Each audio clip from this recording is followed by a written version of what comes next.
জবাব কে দেবে? 21-এর পর থেকে বিজেপির নামছে।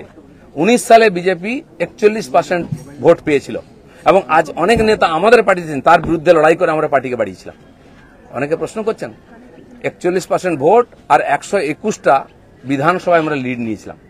5 বছর পরে 24 সালের ইলেকশনে সেই ভোট 39% নেমেছে আর 91টা বিধানসভায় আমরা লিড পেয়েছি। পার্টি এগোচ্ছে না পিছোচ্ছে?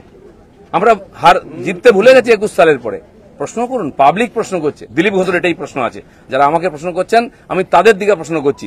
আপনারা তো নীতি শেখাচ্ছেন, রাজনীতি শেখাচ্ছেন, হিন্দুত্ব শেখাচ্ছেন, কি দিয়েছেন সমাজকে? কেন পার্টি নেমে গেছে? 250 লোকের প্রাণের বিনিময়ে যে পার্টি দাঁড় করিয়েছিলাম সে পার্টি কোথায় আজকে? কেন হারছি আমরা? কেন লোকে ছিচিৎকার করছে? আর এই দালালরা যেদিন থেকে পার্টিতে এসছে বিজেপির গন্ধও চলে গেছে, বিজেপির স্বাদও চলে গেছে। লোক বিজেপির ভরসা করতে পারছে না। তাই ভরসা ফিরিয়ে আনার জন্য লড়াই করুন, নাটক করবেন না। রক্ত দিয়েছি, আমরা ঘাম দিয়েছি, তারপরে মানুষের বিশ্বাস জিতেছি, মানুষের আশীর্বাদ জিতেছি। দিলীপ ঘোষের তো লড়াই জারি আছে। আপনারা ঠিক করুন কে কোন পার্টি থেকে লড়াই করবেন। দিলীপ ঘোষ পার্টি পাল্টাতে আসেনি, পশ্চিমবাংলাকে পাল্টাতে এসেছে। ধন্যবাদ সবাইকে।